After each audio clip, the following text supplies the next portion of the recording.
Hello? Wanna have a little fun? Who is this? Tell me your name and I'll tell you mine. I don't think so. What's that noise? Oops. I farted. I didn't think you would hear me. No, that popping noise. Oh, I'm making popcorn. I'm getting ready to watch a video. Ooh. What is it? It's just a scary movie. Do you like scary movies? Mm-hmm. What's your favorite? I don't know. Think. Oh, I know. Kazam. You know the one where Shaq plays a genie? That's not a horror movie. Well, you haven't seen Shaq act. You all painted up for a crackhead, huh? Halloween ain't till mañana.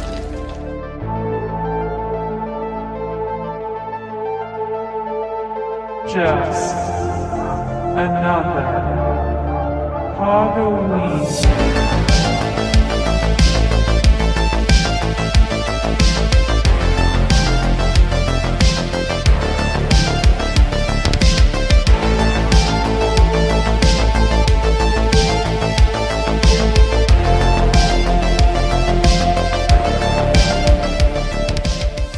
Hello, everybody, and welcome to the show. We are Just Another Movie Night, and I am Scott. And I'm Joe. And today we are talking trash. Talking trash. Talking trash indeed. This is our show to review, spoil, debate, crap on, and give second chances to the hated, the lowest rated, the much debated, and often forgotten flicks of the internet, all while asking the question, is this the worst movie ever made? And if not, what is? Because here on the show, we truly believe you can't review films unless you know what the worst is. And this whole month, we've been doing a little dive for Pod-o-Ween in October. PODoWeen. I think they keep progressively getting worse. I don't know. I think that was a fun one. Okay, good. I'm surprised you didn't do it in the voice of the movie.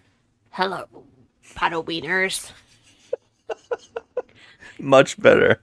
How am I going to say it? It's always weird to say this. Okay, so... We picked a movie from every franchise, all the slasher franchises, but we picked the lowest rated of each franchise. Yes. So we're doing slasher films, slasher icons, and we've done 5, and this is the last of the petty cash. Yeah, and we're not doing all the horror movie franchises because we only had 4 episodes this month. 5, fun. Or 5, sorry, excuse me, 5. So there are untouchables. There are untouchables in this series, which number one untouchable being Chucky. We're not going down that route. Oh, I see. Down that route. I didn't know where you were going. But we have Leatherface, we have Jason, we have Freddy, we had Michael Myers, and now we have Ghostface. And this is a hot take. I wanted to do this movie because I personally don't remember hating it. Me personally, I don't remember me personally hating it as much as you. Because this movie is rated a 5.7. So of all the movies we've done for Pod-o-Ween this month, this is the highest rated, but the lowest rated in the series, in the franchise of Scream. Yeah, and we've been doing these in order. We started with the lowest rated, and we're to the highest rated of all these franchises. And finally, and we're doing the movie today, that the tagline is, the most terrifying Scream is the last. Mm-hmm. Realize that because it was followed by a TV show and 3 movies, and a 4th one is on the way. Yeah. It is 3 movies. 4 movies are on the way. Yeah, the most terrifying Scream is the last. Sure. Yeah. Sure. Final. Fast and the Furious agrees with you on this. Oh, good Lord. We're talking about 2000's Scream 3. It has a 5.7 on IMDb from 166,000 reviewers and a 56 on Metacritic. It was directed by Wes Craven. You might know him. I'm not really sure if you do, but you might know him. I've never heard of him. It was also written by Aaron Kruger. Kruger wrote this movie. Nice. And worked with Wes Craven. He's the writer of Arlington Road and Top Gun Maverick and The Ring. Okay, that's just a weird mixture there. Yeah, okay. I'd say so. It was, and of course, with characters created by Kevin Williamson. Williamson and Craven followed this movie up with the terrible movie Cursed. Yeah. Let's not forget that Kevin Williamson is actually responsible for one of the best, I would say, teen angsty TV shows of all time, Dawson's Creek. I'm pretty sure everybody knows that virtually all of his movies are that same show with just horror thrown into it. Yeah, And let me tell you, I was I a got a lot of hot religious, take on this person. Yeah. religious Dawson's Creek fan. I mean, we would watch it at the office on our lunch break. It would be recorded on VHS. Okay. I was not in the picture for this time. No, you period. were not, and I was into. I'm glad. Because the main one of the main characters was Joey, and people always say I look like Katie Holmes, so I kind of like related to her a little bit. She's Okay. like the tomboyish best friend. I was always the tomboyish best friend, that kind of thing. Anyway, Dawson's Creek, Kevin Williamson. It had a budget of $40 million. Oh, $40 million. It grossed $161 million. ay. Yeah. Well, I can tell you where that money didn't go, and that is to the hairstylist for Courtney Cox. Joe, it's a wig. Why? It was put on bad. I have a lot of trivia here. This is a very wig heavy movie, if you didn't know. All right. So Courtney Cox, they put bangs on her and they put them in the wrong spot. And she was telling them, no, you have to start back here. They would put them on too close to her forehead and then start cutting them. And that's why it looks like shit. Okay, you're telling Everybody me on the set was like pretending like it doesn't look bad. And then, her husband at the time, David Arquette said, I felt very bad for you every day on set. Okay, I have something to say about this. All right, you have a $40 million I know. budget, and you can't go to Party City and get a better wig than that. Okay, What about Nev Campbell's wig? okay. It took me a minute. I did realize halfway through the movie, and this is my maybe third viewing of this film, that she was wearing a wig. She is wearing a Why? wig because she was filming another movie. Ah, well, I remember saying I don't really care much for her hairdo either, but at least her wig was better than the shit. It looks much more believable. What is happening on Courtney Cox's head? And I'm sorry, they did that to her on purpose. Courtney Cox looks like Tank Girl. We just did Tank Girl last month, sure, and and it feels like Courtney Cox looks like the actress that plays Tank Girl in this movie. She does, but and she's going through the great eyebrow crisis of the '90s. She's recovering out of that, and I'm sorry, I have never seen a more unfortunate hairstyle next to Josh Hartnett in the '90s than this thing. I feel so upset for her because I agree. You're telling me that not one person, the wig that Parker Posey was wearing was better than that hair. Yeah, I mean, that's another one. I mean, I mean, if I were her, I would have quit the movie just because of that stupid hair. It was awful. Why? Each scream, I would try to come up with a different look for her that was just over the top gross or ugly or too much. Whether it was this blonde. Oh, well, that was the worst. I don't want to, I forgot about that. There's nothing worse. But that was a big lesson in life because that will forever be on film. And we only had one set of bangs. And I remember they were cut on the set. You're supposed to have like a thing that starts back here, far back, and that's where the part goes for the bangs. For some reason, someone put it here and started cutting, and I went, well, I don't have a choice now. Guess what? Remember that day because we were all like, no, they're good, really. The highest voice of the pitch. It's so I'm never going to be over this. I'm never going to be over it. Let me tell you, I have so many problems with this movie, and the wigs or in the hair only begin to scratch the surface of all my problems with this film. I mean, you take a beautiful actress and you just take a dump on her head. Literally. I mean, I'm sorry. I don't care.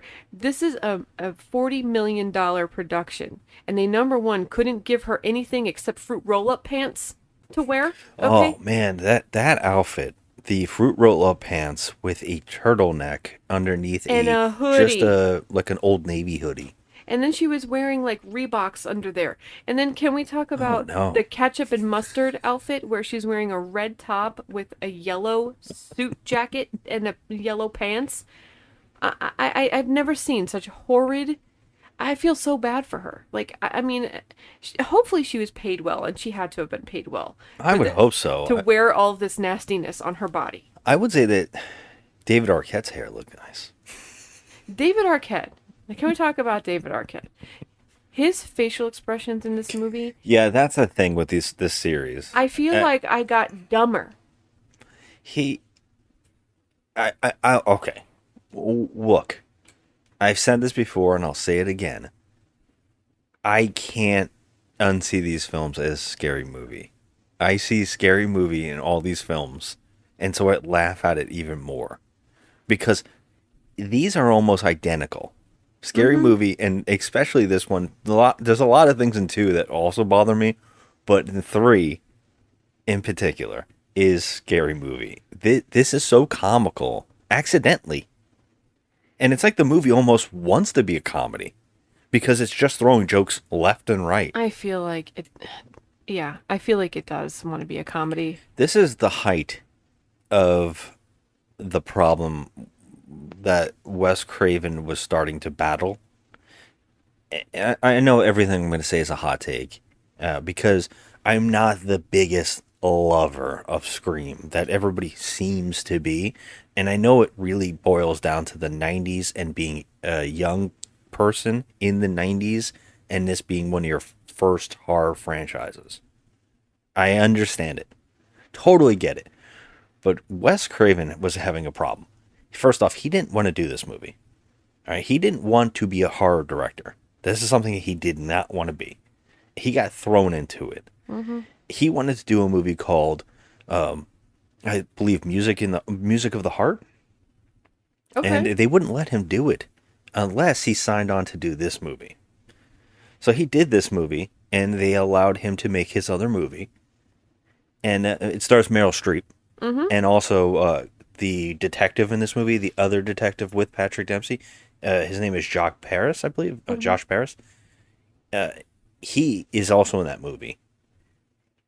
So I guess that's why he brought him over. But he didn't want to do this movie. And the problem with his movies is it all starts going on this meta commentary.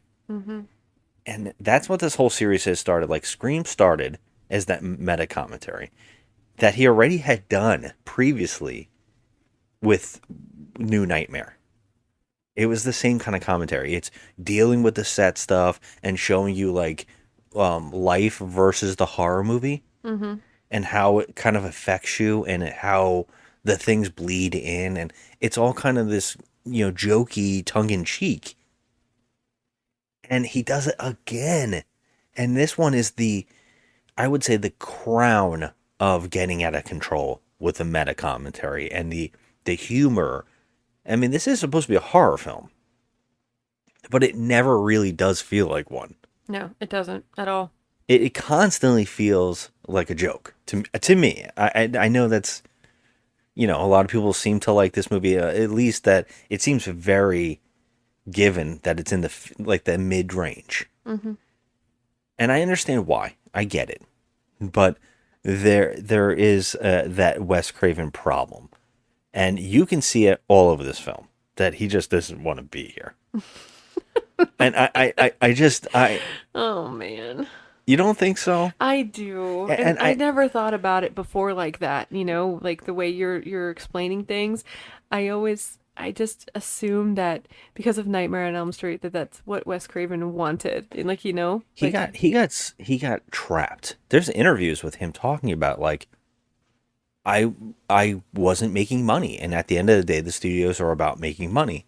And they wouldn't take a gamble on me unless it was a horror film, because I became a horror name. He never wanted to be this. And you can see it, because I know this is a hot take, because people say that he's on the Mount Rushmore. He has 2 great horror movies and maybe a couple mediocre, okay ones. Okay. Would you say that's okay? Because let me tell you something. Has anybody ever seen Shocker? It is garbage. It is garbage. I mean, Serpent and the Rainbow is good. We like Shocker. It's crap. Yes. No, I don't even like Shocker. I mean, we like crap. So we but watch it's not even crap. good crap. I would never watch it again. Like, I like Serpent in the Rainbow, and I like People Under the Stairs. Okay.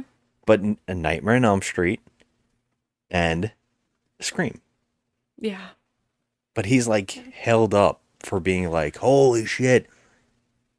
I would say one good Scream. Well, he did 2 good Scream movies and 2 bad ones. I don't care what anybody says.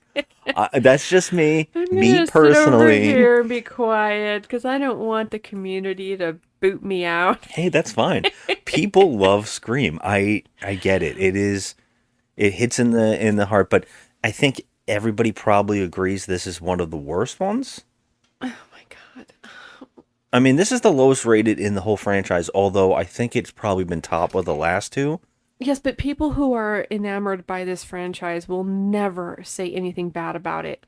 It's like Star Wars fans. Here we go again. No, the Star Wars fans now have agreed to part on certain things, which I don't get that either. That's a whole nother conversation. Well, yeah, thanks to Acolyte, they don't like it no more. No, they haven't liked it since Force Awakens. Disney, they blame Disney for everything. Really? Have I been under a rock? Because I thought that they liked Force Awakens. The people who like the prequels hate the Force Awakens movies because they say George Lucas is removed and Disney took over and Disney ruins everything. That's the belief. Although there's a lot of George Lucas, didn't he do the they Phantom don't say anything. They love it. Okay. If you don't want to talk bad about Scream, then you're not allowed to talk bad about the Phantom Menace. I can talk bad about the Phantom Menace. It's fucking hot garbage. Jar Jar is a key to all this. If we get Jar Jar working, because he's a funnier character than we've ever had in any of the movies. So I have no idea what people and again, the people who like Phantom Menace love Scream movies because again, it's that 90s hit right at the right moment. Early 2000s, 90s, late 90s. It hit at that nail where everybody was around their teens and everybody was like, this is the best thing I've ever seen. Yeah. I mean, when I saw Kroll, I thought Kroll was the best movie I've ever seen in my life. And then I grew up and I realized that's not true. And I'm allowed to say it. Wait. Garbage Pail Kids, the movie, Oh, isn't no, the best thing ever filmed? No human being has ever really thought that. I don't believe that for a minute. I met another podcaster who also likes Kroll like I do. And he knows it's garbage too. So... I mean, I did put in the time, man, okay? I waited an hour and a half to watch Valerie actually vomit.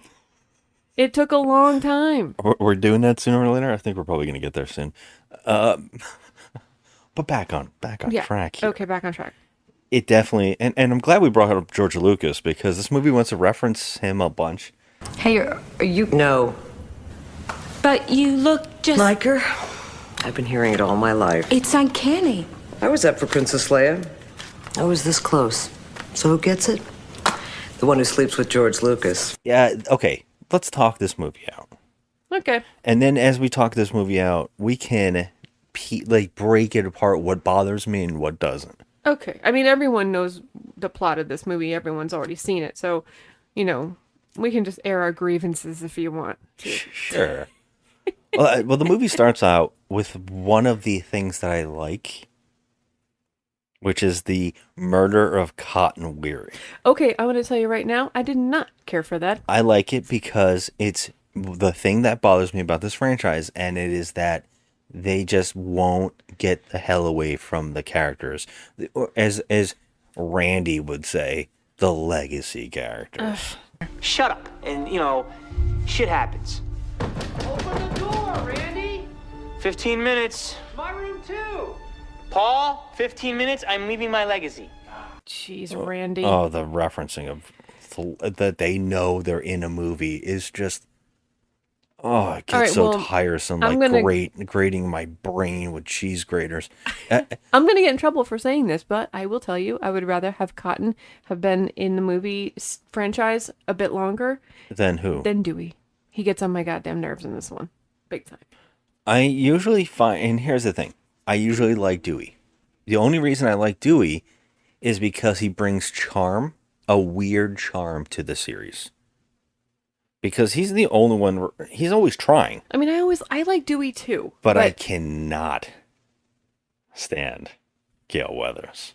Okay. Gale Weathers is a character who's still going that needs to be taken out. What is with Gale Weathers? What is with showing Gale on screen and playing music? Like we're all supposed to go in the audience go, ooh. I know. Hey, you need to check your conscience at the door, sweetie. I'm not here to be loved. You know, I feel like at the in the last movie when David Arquette got taken out, I was like, okay, all right, that this is gonna start happening now. And then when I heard that Neve Campbell wasn't gonna come back initially for the next one, for the one that's coming out recently, I was like, all right, she finally learned, you know, it's enough already. She has like survived all of this shit. I would have just moved to like a cave somewhere in the middle of nowhere at this point if I was her. But, you know, Sidney Prescott. But yeah, but and in this movie is really all about that, about her taking her isolation, it back yeah, and getting away from the isolation and knowing. But there has to be a time where you go, you know, I really do get a lot of people killed. I mean, she does. Yeah. I mean, are there any more relatives that she's got out there? Well, let's talk about that. Yeah, we can get into that as we go on, because I like to call this movie the slut shaming of Maureen Prescott. Seems Maureen, Mom, she really got around. I mean, cotton was one thing. Everybody knew about that. But Billy's father, that was the key. We did your mom a favor, Sid. That woman was a slutbag whore who flashed her shit all over town like she was Sharon Stone or something. Yeah, it would put her out of her misery. Because let's face it, Sidney, your mother was no Sharon Stone. People saying that it's all the parents' fault. It all starts with the family. You want to blame someone? Why don't you blame your mother? She's the one who stole my husband and broke up my family. It was in the 70s. Everything was different. I was well known for my parties. Men knew what they were. It was for girls like her to meet men. Men who could get them parts if they made the right impression. Nothing happened to her that she didn't invite in one way or another. Okay. Because Maureen Prescott, they make out to be the most vile human on the face of the earth. The slut shaming of her is terrible, and I can't stand it. I do not understand what these screenwriters were thinking. Not sure I really appreciate the term slut shaming. What do you mean? I mean, they make her out to be. That's what I'm saying. A They're promiscuous shaming her lady. by calling her this. Yeah. They go out of their way to talk about it. I mean, she's doesn't seem like a great person. I'm not calling her a slut. She can have sex with every single person. In fact, she can have sex with Cotton and Billy's father in the same moment. They literally show her go from one room to another in this movie. Yeah, they do. Yeah, I mean, come on. It's pretty impressive, man. She's I mean, mean- she's almost like a woman of the night. Should I said woman of the night shaming? Woman of the night shaming. Should have said that. Yeah, it is next level crazy, and you can tell this is when people complain about male writers writing women. No one ever brings this up, but this bothers me to no end. They make her out. I mean, literally, they go out of their way not only to say Billy's father, her actual husband, Cotton Weary, Mm-hmm. and when she was in Hollywood, she was being passed around at parties. Yep. This movie literally says all of that. Mm-hmm. And not only once, but multiple times.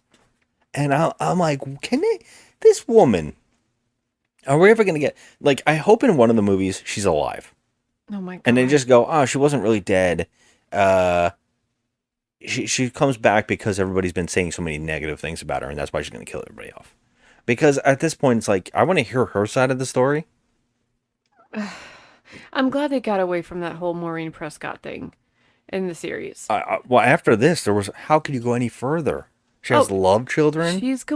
Okay, Sydney is going to have a fourth cousin removed. Oh, yeah. That has a best friend whose daddy slept with Maureen Prescott.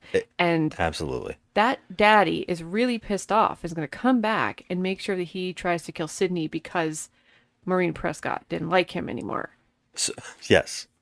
Well, we never did. We actually started, we were going to do another show.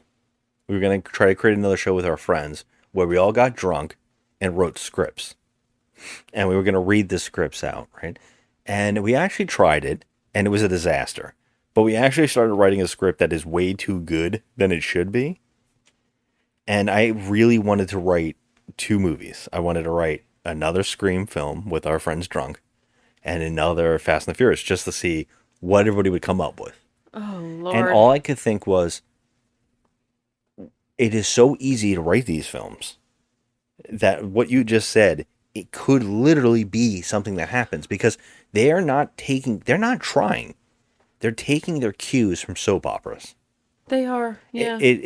When the rumor going around was that Matthew Lillard had a twin brother, that his character had a twin brother, and his twin brother was going to come back for revenge, and he was supposed to be the killer. Mm-hmm. I wasn't shocked. I also wouldn't have been shocked if Stu showed up with an eye patch and a goatee. Because that is something that would have happened in the Scream franchise. I liked your whole plot theory where it could have been Randy. He was not really dead. Okay, so I'm glad you brought it up, because this is something I've been talking about for a long time that has angered me. Randy clearly should have been the mastermind of the series. That would have been cool because, at least it would have made sense. He loved Sydney and couldn't be with Sydney. There was a whole plot line of that. He followed her to college. Followed her to college. There's a mask at the end of 1.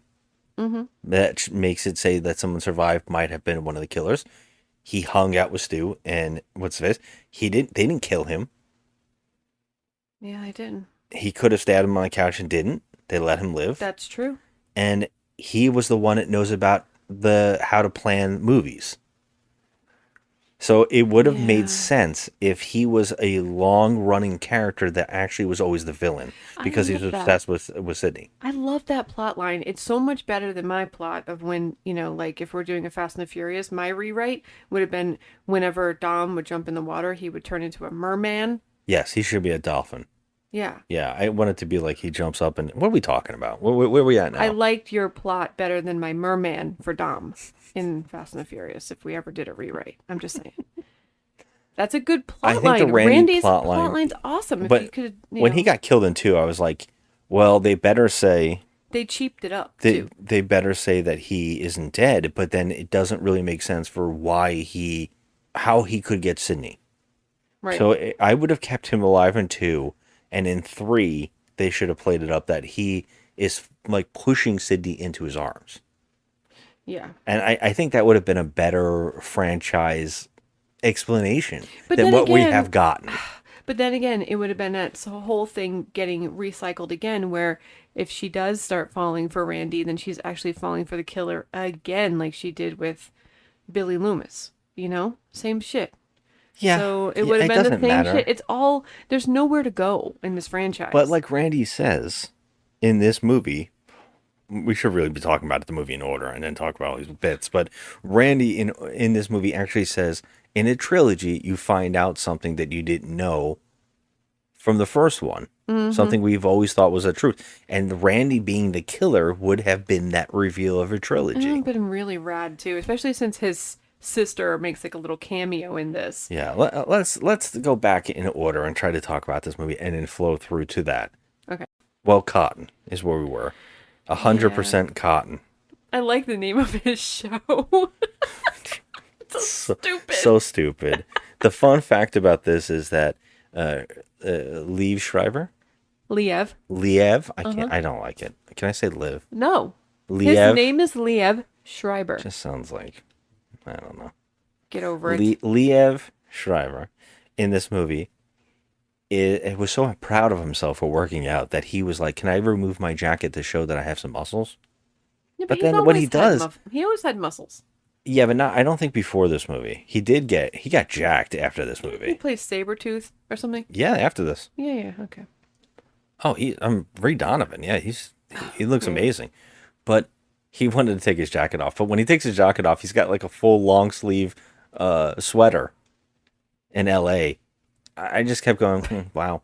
Anyways. It has to look spiffy. I guess even so. He couldn't show his muscles, though, that he wants to. He stepped right out of Miami Vice from the 1980s and that shit. Yeah. Like, everybody's wardrobe is trash in this. I have a problem with the hair and the wardrobe. But anyway, sorry. Don't keep getting off on it. I can't help it.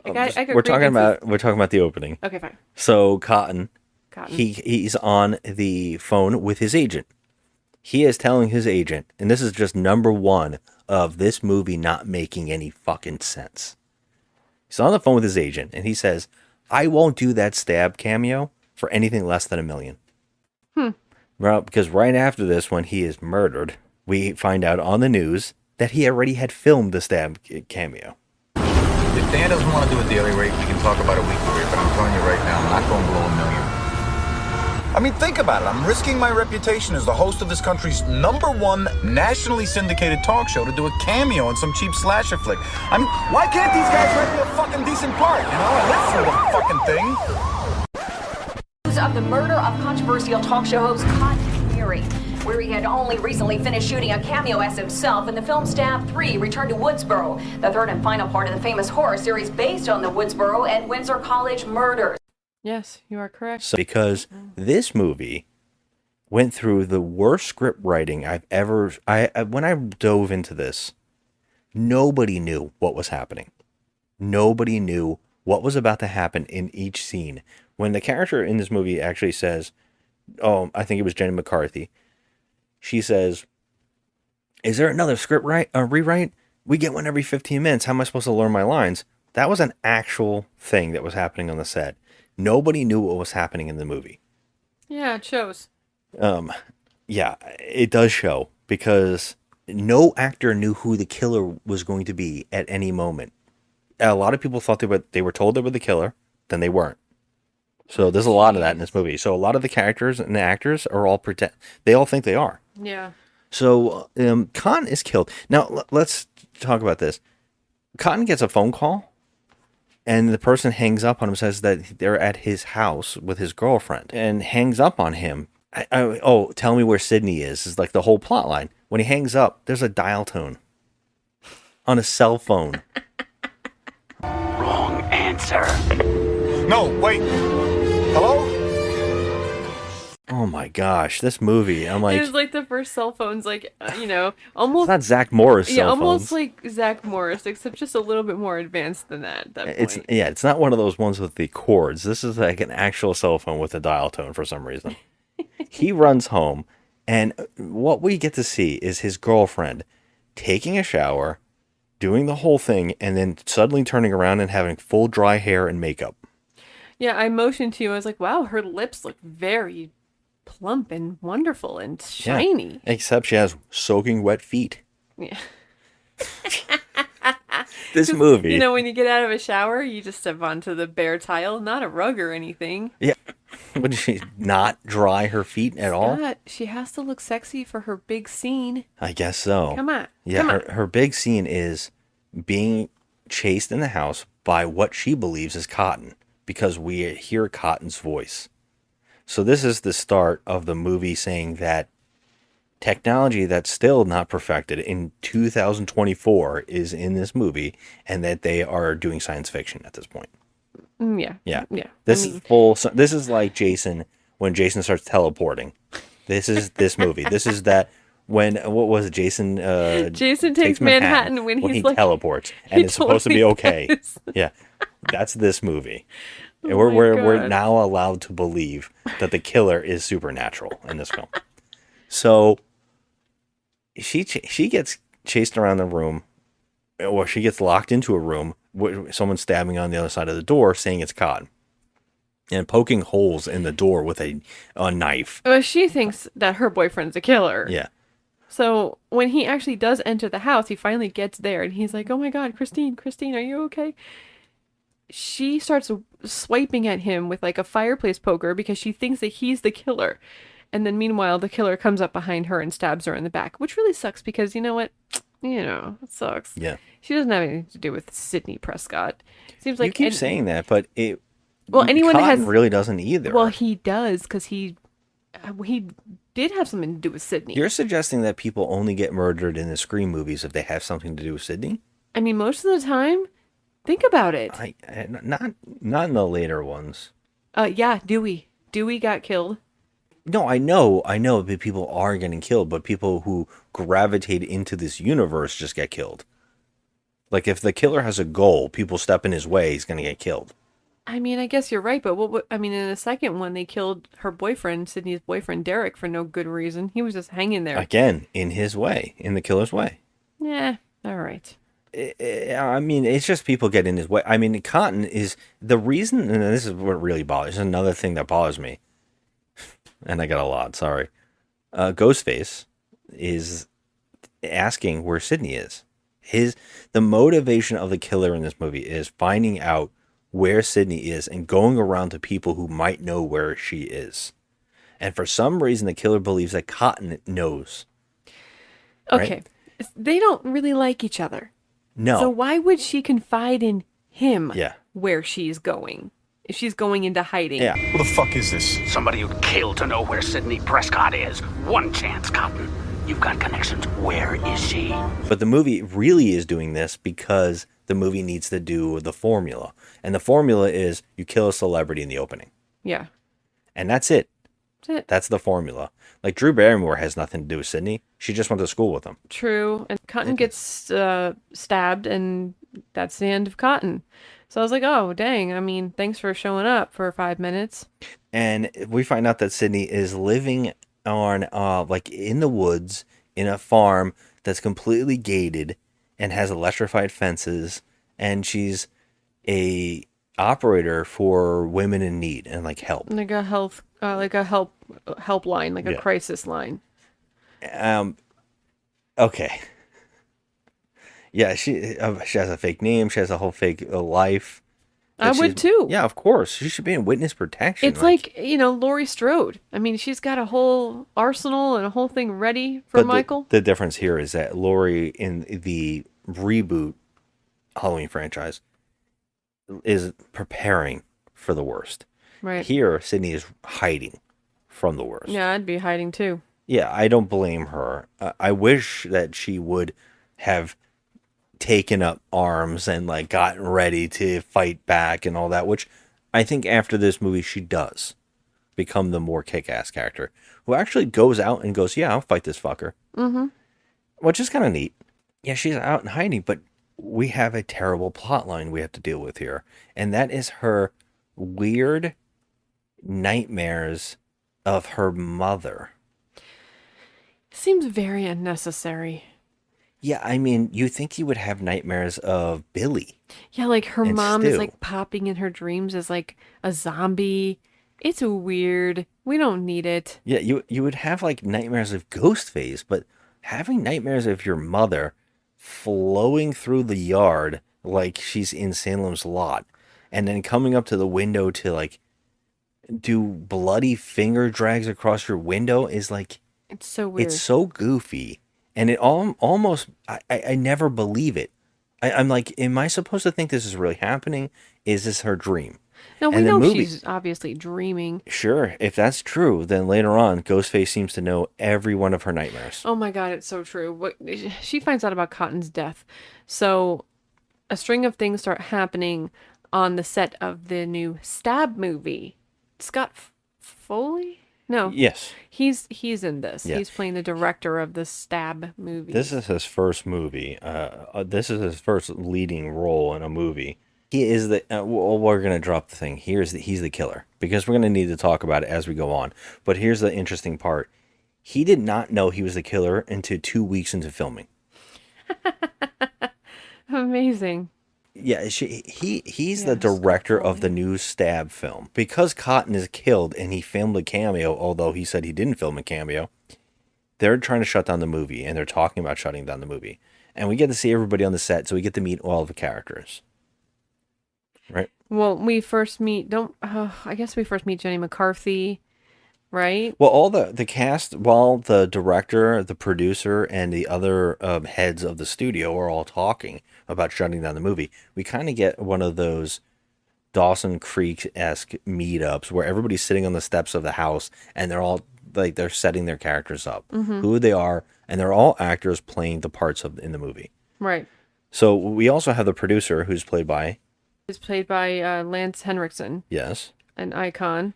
And they also have Roger Corman there, which you didn't notice the first time around. I can't believe I didn't know. I just don't know what happened. I didn't notice Roger. It's crazy. He's the one suggesting that he should shut it down. Yep. But we also have 2 police officers who are investigating this set because of the incident. Mhm. And they're the reasons that they want to shut down the movie. And that's Patrick Dempsey is playing Kincaid. Yeah, that's Dr. McDreamy for all of you ladies. Also, let's not I forget only he was know in him Can't from- Buy Me Love. Yeah. He was in a lot of movies. Was it the in the anteater 80s? dance, the mating dance? Was that what it was? Can't Buy Me Love? Yeah. What was the dance? I don't know. Hey, it's the African Anteater Ritual!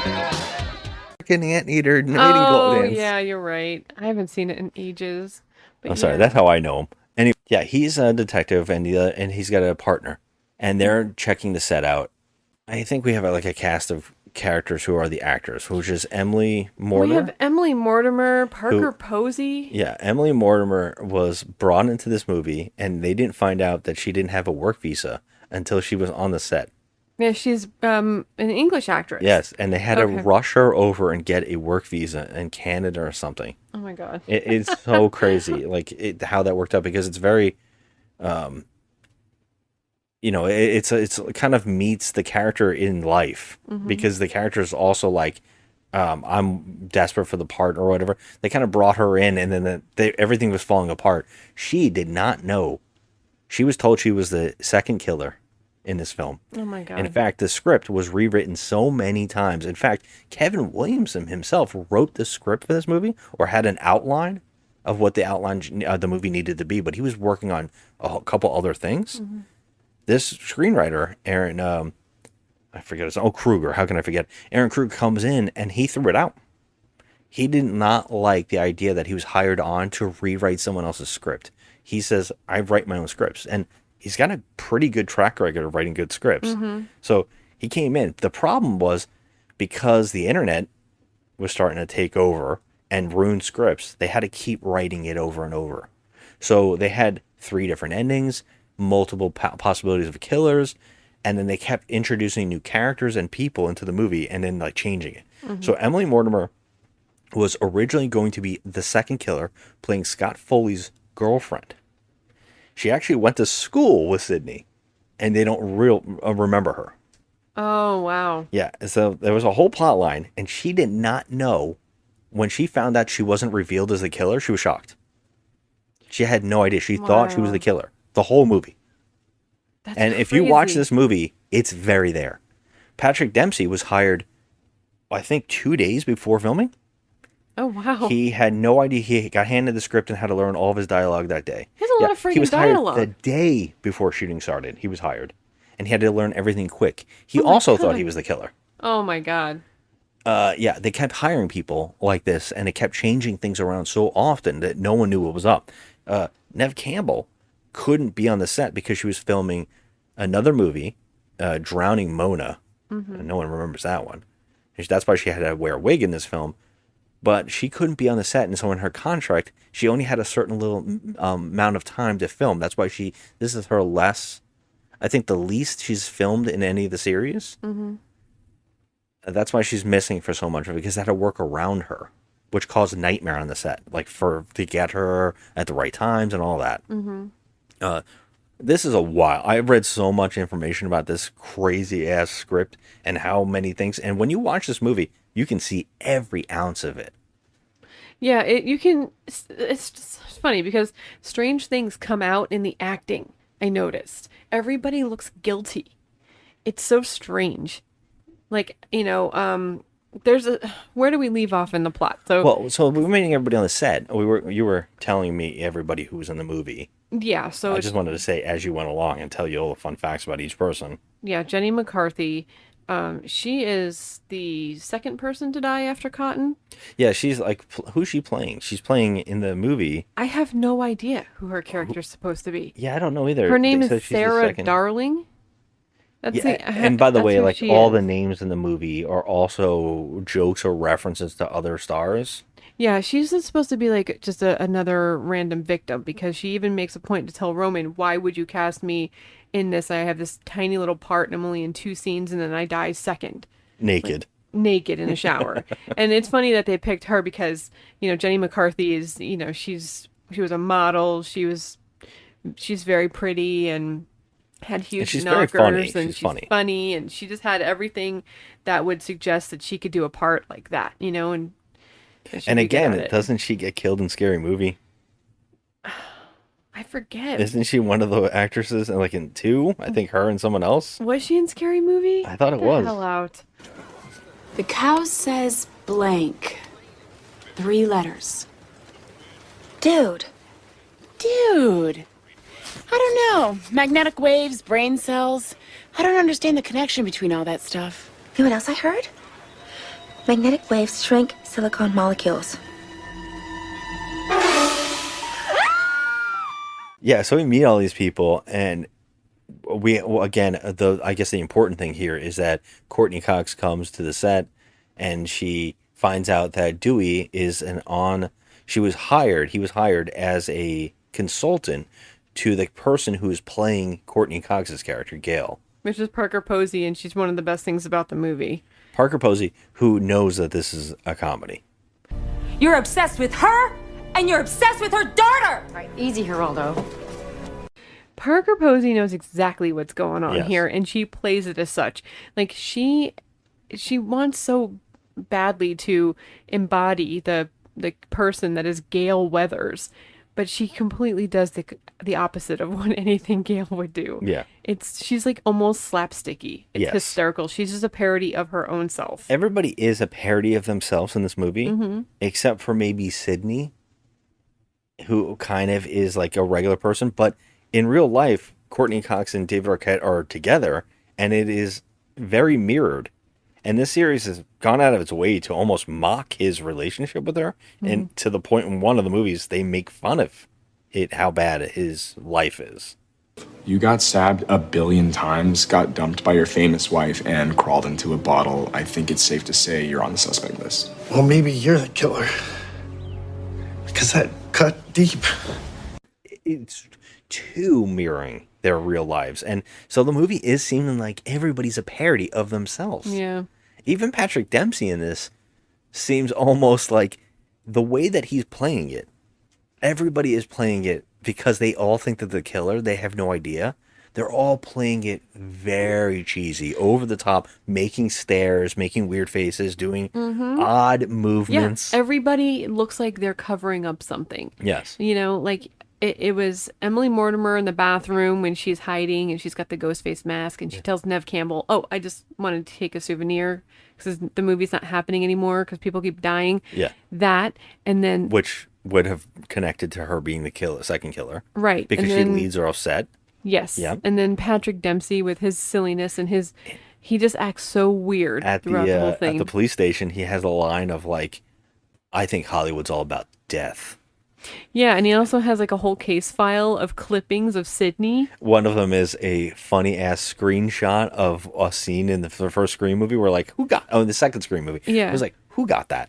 Like, Who got who's this taking Who that took this picture? Come on now. So stupid. Like, it was so ridiculous, and so he looks guilty as hell, and his acting he's the worst cop ever. Oh, he he's is like so the most bad. bumbling cop I've ever seen. It's just terrible. We have a running joke in this movie that everybody headbutts everything. Or everybody's got head trauma. Yeah. So much trauma to the head in this film. Everybody's kicking and punching people's faces. Yep. And that's for sure. I mean, if you can think of something that would hit someone in the face, it happens in this movie.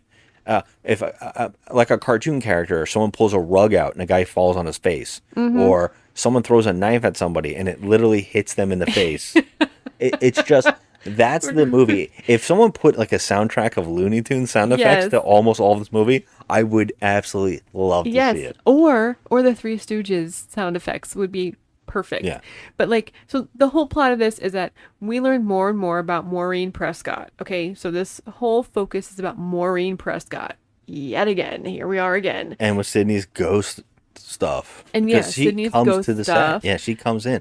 And not before Jane, Silent Bob stopped by. That's a very important The thing. cameos in this are like, okay, why? All right, whatever. But they learn from Carrie Fisher, no less. Oh, gosh. She works in the archive at the freaking studio, and she lets them in, Gail Weathers and Parker Posey, Gail, and tells them, oh, this Maureen Prescott used to be Rena whatever. And she was an actress, an aspiring actress, and everyone took their turns with her. Yeah. So, okay, we know where we're going here. What does she have, 6 or 7 illegitimate kids running around? Exactly. And we have to point out that Carrie Fisher also is a parody of herself. 100%. She's making very many jokes about herself. Mm-hmm. Here's the line. I could have played Princess Leia, but the part went to someone who slept with George Lucas. Yeah.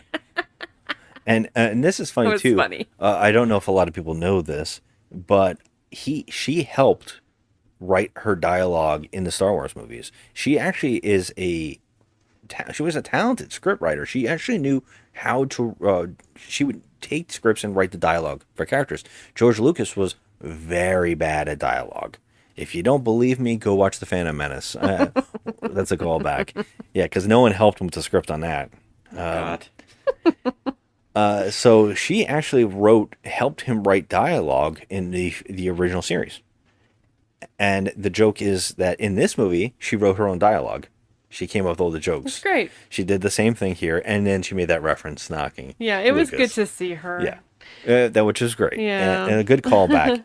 But we have to talk about this bizarre sequence that happens in this film, where they all go to one of the characters' houses. I believe it's Parker Posey's house. Oh my God. Okay, and now This everything that scene. occurs in this sequence is just mind-blowingly stupid. Okay, so we find out Parker Posey has a bodyguard, which is played by Patrick Warburton, Warburton. who we absolutely love. He is so funny. He is not used. And by the way, gotta support the team. yeah. And best thing ever, Dewdrop. Dewdrop. He keeps calling Dewey Dewdrop, which is so funny. But this is crazy because there's one of these characters playing Dewey in the movie, who actually has one of the better sequences where he goes up to Gail and like says that she like is a asshole reporter. Yeah. One of the better moments in the whole movie is that scene where he goes up to her and says all this stuff to her that throws her under the bus. I actually like that moment a lot. To really nails in how Gail's an asshole. Oh, she Like an definitely is. asshole. Yeah. And that story that you did last month on me crashing my car, wow, was that ever powerful journalism? Right. I especially like the way you implied that it was caused by drinking and drugs and that the tire blowout was faked. That was great. Tom, sometimes in journalism you have to... Are you parked in the lot? Because I should check to make sure that nobody's messed with your brake line. And I don't understand when we were supposed to feel anything for her but being an asshole. I never got it. Well, anyways, that character, all the characters on the cast who haven't died, go to her house because I guess they found out that Jenna McCarthy is murdered at the actual Hollywood lot. And by the way, you want to talk about stupid? She parks her car at the door, comes inside, the security guard goes in, hears a noise, doesn't care about it, shuts all the lights off, and then goes and locks the door and doesn't realize there's a car in front. You know, it's funny. This is like everybody in this movie is completely inept at their job. Everyone. Except Ghostface, who knows that Jenny McCarthy, of all the rooms that she's going to go in, she was going to go in the room with all the the Ghostface masks. With all of the Ghostface costumes, and there's like hundreds in there, and he just happens to blend in with them. What are the odds? Moment. She could have gone out the front door. She almost did, but someone walked up at that moment. Right, so he would have just been in there for, I don't know, days, weeks, how long? And by the way, this is where the Blending movie, like you pointed out during the movie, this is the moment where the movie actually tells you it's him. Okay, 100%, because Roman, who is the director, Scott Foley, he was supposed to meet up there at the studio with Jenny McCarthy, and she tells everyone that that's what was happening. And so he doesn't show up. So, but he calls her on the phone. Yeah. And you get to hear his whole voice. But we're supposed to believe that, the Ghostface is using his voice. Because earlier, Sydney gets a call on a hotline. From Now remember, the killer was trying to figure out where Sydney is. Nobody knows where Sydney is. Right. But for some reason, this person gets on the hotline that she's working for under a false name and uses, get this, her mother's voice. Yeah. And that's why she comes to Hollywood, because she's like, oh, they figured out where I am anyways. That is some major Yeah. boost in technology, because you can literally copy the voice of a dead person. I guess from the movies that she was in? But I don't know. She was an aspiring actress. How many movies did she make, Yeah. first of all? And that kind of technology is ridiculous. Okay? Ridiculous. I'm actually willing to let the voice stuff go. I'm allowed to go. I'm willing to suspend disbelief with that. But where Jenny McCarthy is killed because she turns into the room that he happens to be in, that's a suspension of disbelief where I'm like, what? Oh, I'm going to still give it a pass. But what I can't give a pass is everything that happens at Parker Pose's house. Because they go to this house, and the killer, now at this point, it could have been Emily Mortimer. No one knows. But someone kills Patrick Warburton. Yeah. And they're all in the house and they're scared. So they kind of go and lock in. And we got Dewey, we got Gail, we have everybody on the cast that's still alive. Right? All the cast of the Stab movie. Mm-hmm. And Scott Foley is not here, the director. Right. But can we talk about Patrick Warburton for a second? He is literally a security guard. He is a bodyguard hired to protect Parker Posey, and he literally just moseys about. He's never with her. He never believes anything Dewey says because he's dewdrop to him, so he doesn't believe him. He's like a mimbo. Yeah, he's an idiot. He is, though, and it's like, okay, I can't with this guy. Like, literally, you're supposed to be protecting the body of the person who hired you because you are a bodyguard, stupid.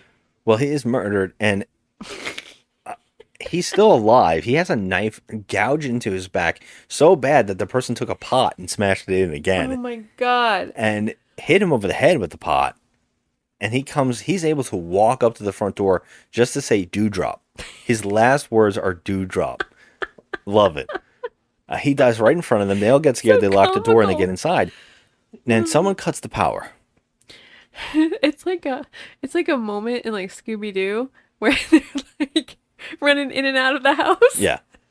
But Joe, they cut the power. You know what famously works when the power goes off? The fax machine. And also the pool lights.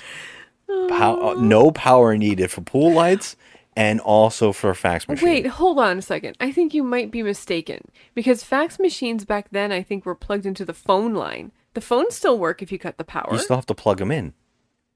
I suppose you're right.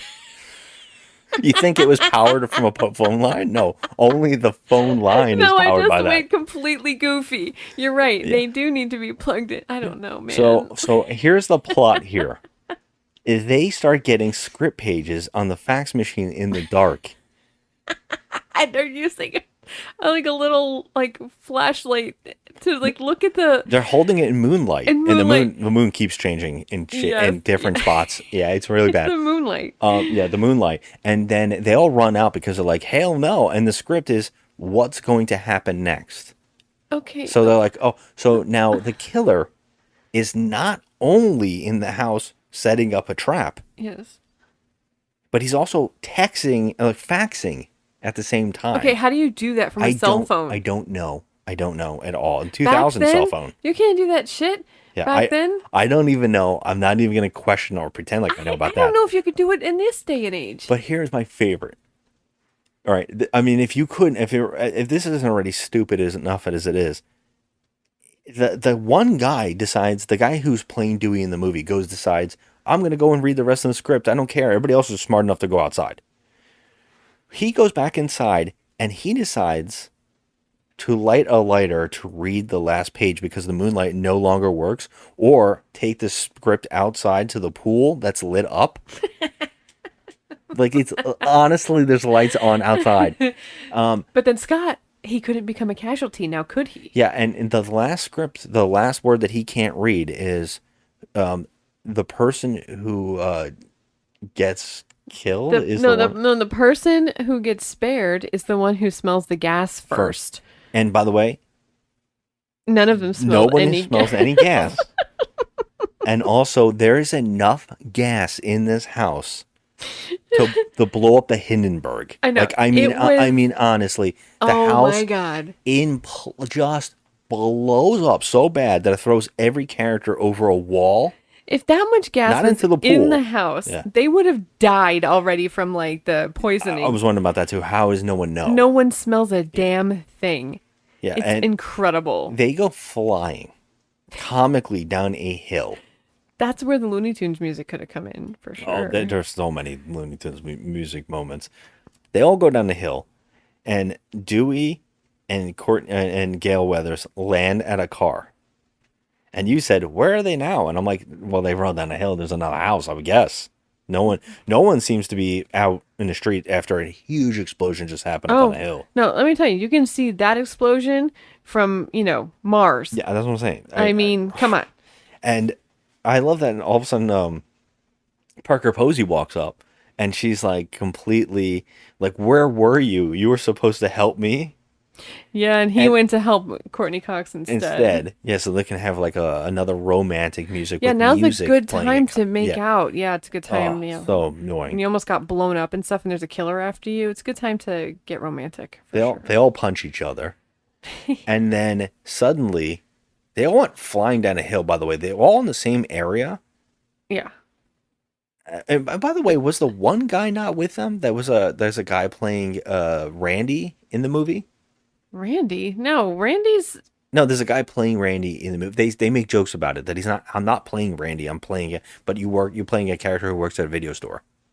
Oh, That guy. his name was Was he not at the house with them? Milo or no? He wasn't. He didn't go of all the people. Mm-mm. No. All right, I could swear he was in there. He didn't. But Emily Mortimer Tyson. was. Sorry, Tyson. Yeah. Emily Mortimer was, and she's like down the block. Yeah. And Dewey actually goes, "Where were you? How did you get all the way over there?" Yeah. Like, well, she is like 50 pounds soaking wet. So she went full, when that explosion happened, I'm guessing that she Looney Tunes rocket all the way over down the block. I mean, how did she not get flung into outer space? She's so little. She should have. I mean, Dewey's like questioning it, like, how the hell did you get all the way over there? And she has no excuse. No, She's no, like, nothing. "Oh, that guy died in the house." That's all she keeps saying. Yeah. And this is where the movie again is like, she's one of the killers. Right. Because someone had to be faxing. There Who had to the be two. fuck is faxing? The movie had to have multiple killers. I There's the only way to can't. explain this movie is that someone was faxing at the same time. Did another one of the makes no Scream movies? sense. Did another one? I think one of the other Scream movies connected to him. Did one of the ones after this? Not 4, I don't remember. but 5. Oh, it makes sense if Patrick Dempsey was the other murderer or the murderer at all, because he's the only one that works in a police station that can have access to a fax Oh machine. my God! Can I give you facts about who the killer was almost in the script? Tell me. All right, I got these. These are the almost ideas that into the film's ending. Matthew Lillard was set to return as his character who survived and was orchestrating the killings through a new group of high school students. Oh my God, I would love to have Matthew Lillard back. He was supposed to play like a killer in jail that was like orchestrating the crimes. Another was a stab fanatics being the killers, which they actually used later on in 5. Yeah. Emily Mortimer was supposed to be the second killer. Well, that would have never worked out anyway. She's like so little. You can flick her and she'll roll down the hill. Yeah. And again, the other detective. Oh, yeah, He was supposed to be the killer too. And all of this was changed because of Columbine happened at the same time. Around the same time. So they had a whole script about high school students and they had to get rid of it. Okay. And the Matthew Lillard thing was supposed to happen. Matthew Lillard actually said, "Yep, I was already like contracted, like they were going to put me in the movie. There was going to be a whole plot line. They had to throw it out because of the Columbine thing." Okay, I understand. But All yeah, right. there is I kept reading more and more, and it's so crazy. And so, yeah, they now go, because all these things are happening. That's when Cindy comes back. That's when they go to Carrie Fisher and they find out all that stuff. And then, I don't know, they go and investigate the movie producer, which is a very strange thing in retrospect, because his plot line is the actual producer of this film, which is Harvey Weinstein.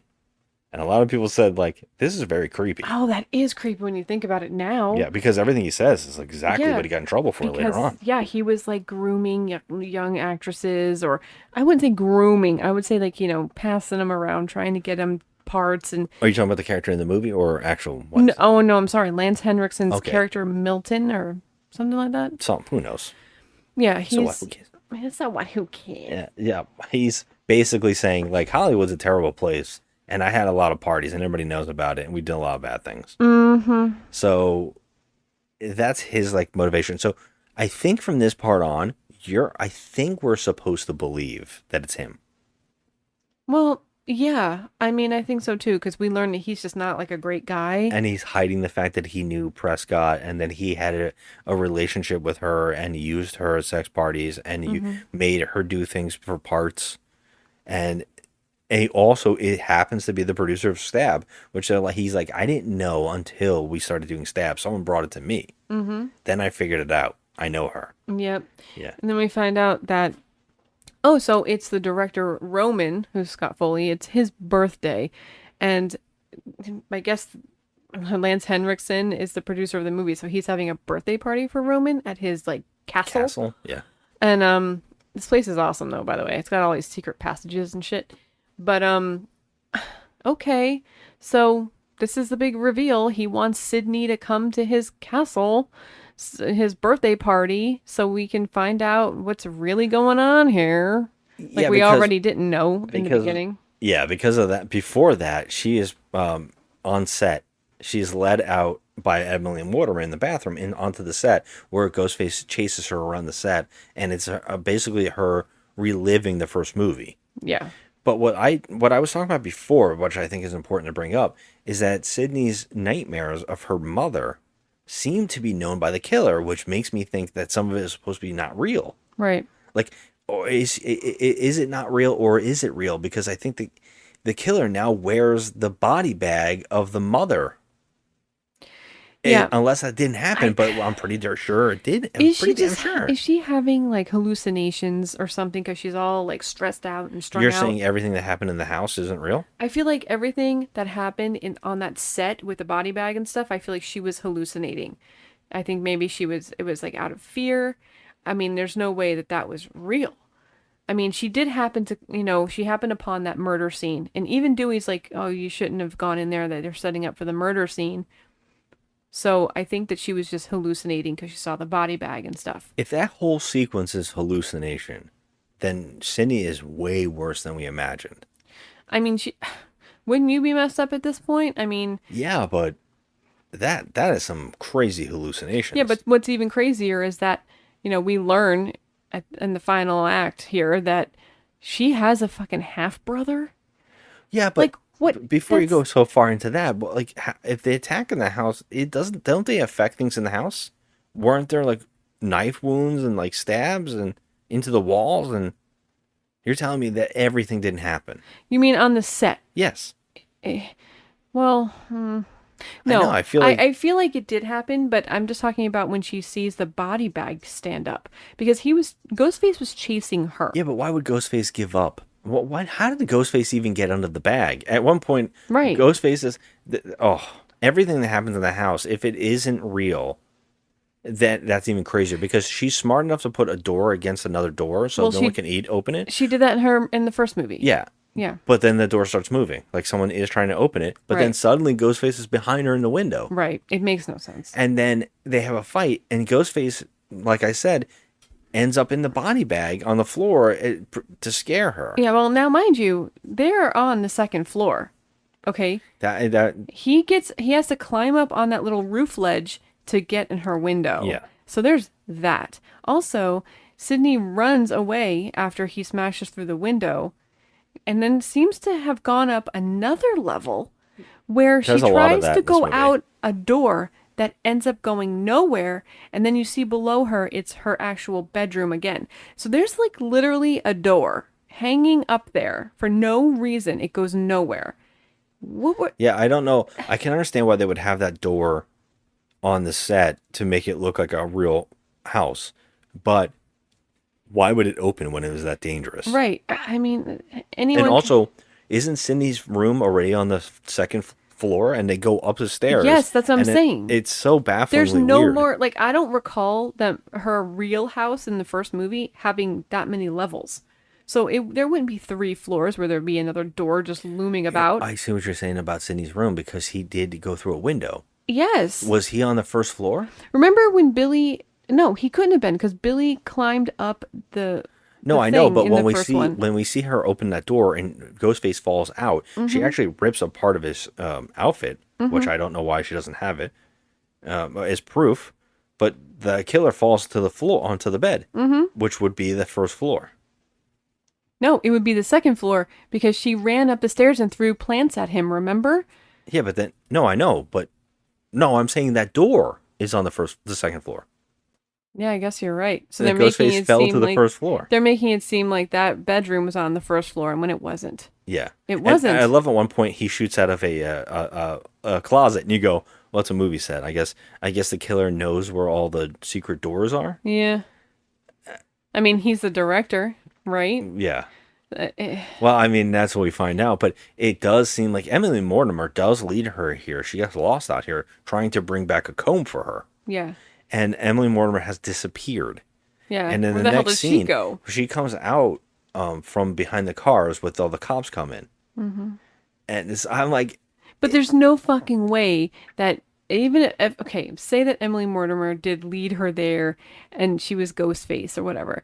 There's no way that skinny little girl... Well... There's no way Nev then we Campbell can talk would about beat part her 5. ass. We can talk about part 5. I don't want to talk about part 5. I'm just Fucking saying, sucks. because that's this movie series, though. But, like, you can tell there's a huge man under these suits. Yeah, Scott then Foley suddenly is not a small I- dude. that's true, I guess. He is not a small. He's huge. So if it was the second killer and they just, like, they would have to constantly shift this around. Right. I don't know. It's so wild. But the whole movie does this because, like you said, Sydney is at the police station now after this whole attack. Mhm. And that's where she meets Kincaid. Now, at this party, she gets a phone call at his office, on his office phone. No. From the killer. She gets a phone call on her own personal cell phone. She does. She took it out of her bag and answered the phone. She does? Yes, 100%. She took it So- out of her bag. It was so now her the killer phone. has her actual phone number, Yep. too. Yep, sure does. So he was able to locate her in the sticks out there in the boonies.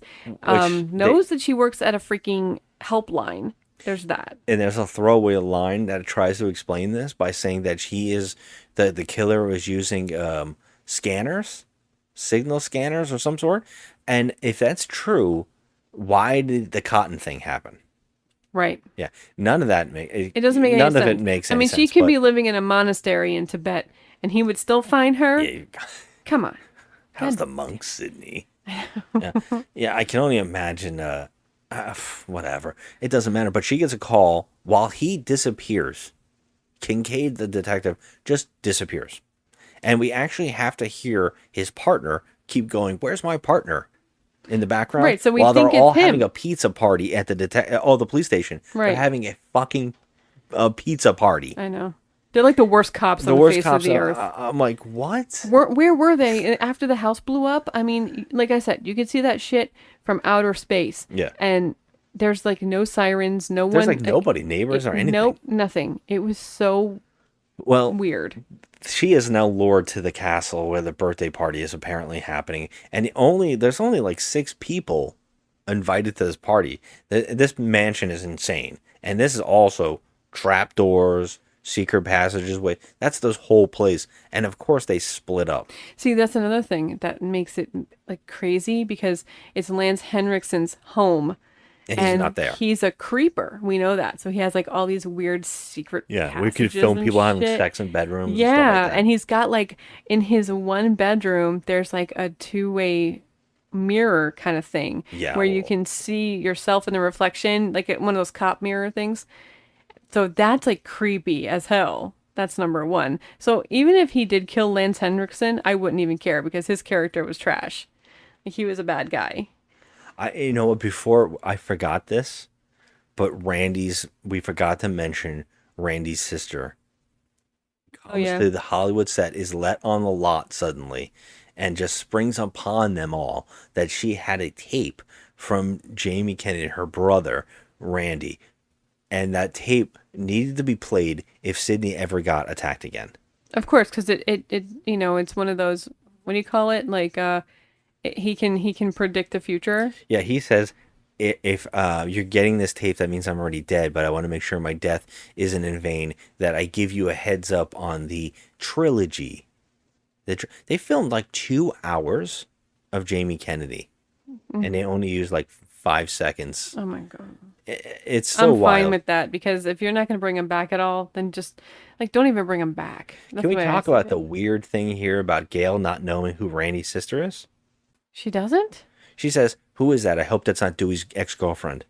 No way. And they go, "It's Randy's sister. Can't you see the resemblance?" No. No. Why doesn't Gail know who she is?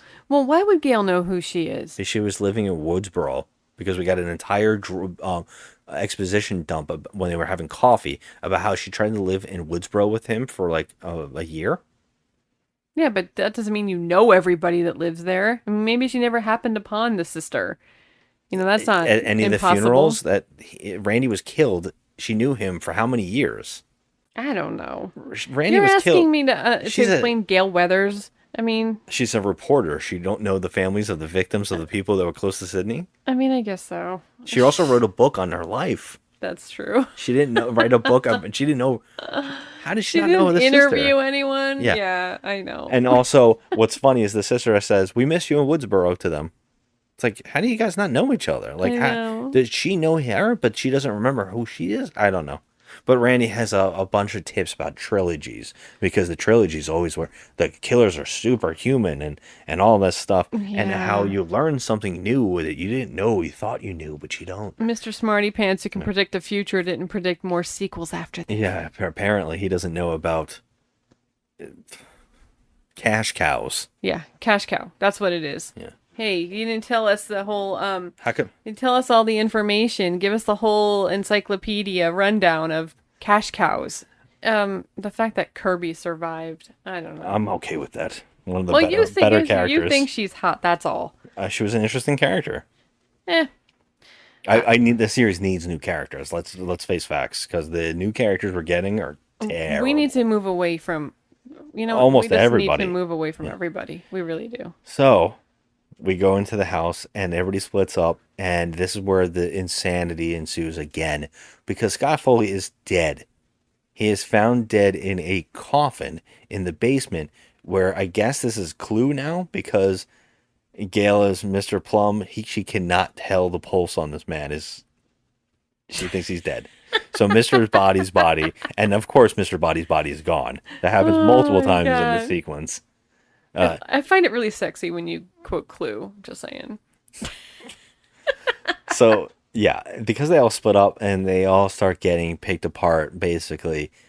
I don't know why everybody splits up, but Parker Posey and Courtney Cox are together, and they're like holding hands. They become like more friends in the scenes because they went on the whole mission to try to figure out what was happening. Mhm. They're the ones that talked to what's her face, and they found out all the information, and that's why they're here at this party. They're trying to find out more stuff. Yeah. Well, they also want to be able to tell everybody else that, what they came across. Yeah. And they're also there because that is actually Lance Henriksen's house. Mhm. So he would know more about that. Yeah, situation. and she seems to be the one that knows about his birthday party being at the house that night. Yeah. Oh, yeah, it's your birthday. Oh, yeah. I don't know if that's important. I don't know if they brought that up for some specific reason. It could have been anything. But, yeah, so he's, of course, the killer shows up and starts killing everybody, like suddenly. Yep. And so Parker Posey's, again, probably the better part in this entire sequence. Yeah. And she's the one character I'm probably a little mad that she dies. You said there's Tyson is the character's name? Yeah, Tyson. He also should have survived. The way Yep. that he dies is baffling. Yeah, he gets stabbed in the kind of the side. But then he gets thrown out of a window that's After he really... gets a rug pull and he lands on his neck, which I Yeah. thought it broke his neck, but he gets up again and then he gets thrown out a second-story window and dies? Yeah. But it didn't seem like it was that high up. I feel like he should have survived that. But, you know, and Should've been alive. he was, you know, stabbed in the gut, so that's never good. But yeah, he should have survived, and Parker Posey should have freaking survived. Yeah, Parker Posey gets killed in a sequence where she gets trapped in like a hallway that's in the mirrors, behind the mirrors, and Dewey again can't figure anything out, so she can't save her in time. Right, he shoots out the mirrors, but he can't get her in time. But then, I forgot, Emily Mortimer also gets stabbed because she's a dumbass. Yeah, and this could have been easily faked if they did want her to be the villain. Yeah, they could have faked because it. they kind of just left her to be dragged off while the other characters see her body being dragged. Yeah. So it kind of seems like it's being faked. But I feel like they wouldn't do that again. But then again, look at all the shit that they've been doing. And it's very clear here that Patrick Dempsey is the killer. The way he's behaving? Because he's missing.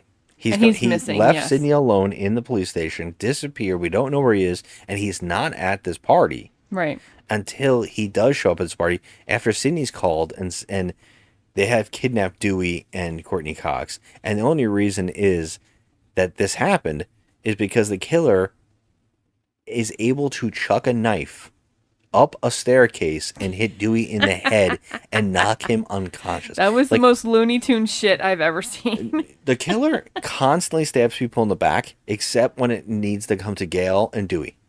Like Gail is like has her back to a certain door, and the killer just takes her hostage. Mm-hmm. Why? And the killer calls Sydney and says, "I have your two friends hostage." Now, one of them could be dead. Right. They're not needed Right. at all. Not at all. No. And that makes Sydney go to the house.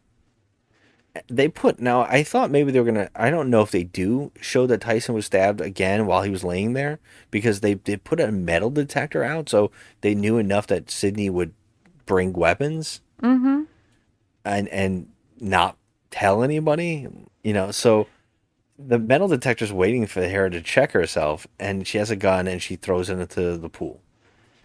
So she goes inside and she finds everybody, and this is where the amount of headbutts and pushing and punching of heads and kicks, the killer Ghostface does not stop punching Sydney in the face through almost all the sequences. Yeah, but she really fights back, man. I mean, she does. Not at first. Not at first. She does. She walks in the room and she shoots the killer like 5 times. Right, but I mean, hasn't she learned anything after 2 prior movies that? Really, dude? You're gonna shoot someone in the chest? You know that they're wearing a vest? Come on. It's never gonna work. Yes. Shoot him in the freaking face. And of course, the body just gets up. You know, even when you get shot with a bulletproof vest, it still hurts like a bastard. Being shot 5 times in the bulletproof vest, it's gonna be a lot of pain. I'm sure that person's gonna be hurt. Yeah. So she tries to save Dewey. I love it. Right when she's trying to untie them, that's when Kincaid comes in, the detective, and he is acting strange, and he talks her down from shooting him. But right then, Ghostface just jumps out of a closet at Kincaid. Kincaid pushes Sydney out of the way, and Sydney can't fall like a normal human being. She falls head first and hits herself on the head on the chair. Yeah, it's amazing. Amazing. She gets fucked up. She does, big time. But she also fights back. Kincaid and Ghostface fight, and Kincaid gets his face smashed into the fireplace. Now, I wouldn't say that he gets his face smashed into the fireplace. It looks like he purposely headbutts the fireplace. Yeah. So again, this could be that he's faking it and is a second killer. It seems weird. Yeah, there's too much going on with him that just seems off. It seems off. He's knocked onto the floor. He's been stabbed and he's been bashed into a fireplace. Sydney and Ghostface kind of go off into a room, and it turns out it's like a vaulted room. It's kind of locked in, and he's playing videotapes. And this one, he reveals that he is Ghostface. But by the way, he is Ghostface, and we never mentioned this. I'm going to say it because I love this. I love saying this out loud. But Roger Jackson is the voice of Ghostface. Yeah. And he is very well known as a voice actor. Mm-hmm. He's Mojo Jojo. Did you know that? Yes, yeah. Okay. yes. I just had to point that out. Yeah, it's awesome. I love that. But he is talking without putting the device up to his neck. Right. And then I said to you, I'm like, maybe he has one of those built into his mask. And he takes his mask off. And he has it in his hand. And he lifts it up to his throat and does exactly what I said. Where is it? Fucking using this thing? Yeah. Like, it was such a film flub. I'm like, what is this shit? Like, Yeah. come on. And he reveals, and it's Scott Foley, and he reveals that, first off, we don't know how he faked his death in the basement. And we don't know anything He's about a that. movie director, and all in the basement was movie props and severed heads. Yeah, and but this is the other guy's house. I know. Maybe he already had it planned where he was gonna. I mean, he seems to know how to lock the doors with the remote controls and That's stuff. true too. And by the way, the producer is just sitting in the closet. Yeah, he's in an unlocked closet that flops open. The doors flop open, so he could have just hopped out at any moment. Yeah. But he just chose to stay put, and wait for his cue. Yeah, wait for his murder, where Scott Foley basically explains that his mother, he is Sydney's stepbrother, that his mother, he went to find her, it took him, and 4 years ago he found her, and because she had a fake name as an actress, and that's the only name he had, he found out that Prescott was her real name. He went to her to have a family, and she said, "Get out of Dodge. I don't care if you're my son." That's what we're led to believe, which made Scott Foley become a serial killer. Okay, but does he say after she gave birth to him, where did he go? Did she give him up for adoption? I guess so. What the fuck? Yeah. She's terrible. I mean, for letting us know that she is terrible. Sydney's mom is hands down the worst. Now, in the beginning, we said, oh, we shouldn't slut shame her or shame her or whatever. But they're writing her. They're writing her in terrible. a way where they are. Yeah. She's a terrible person.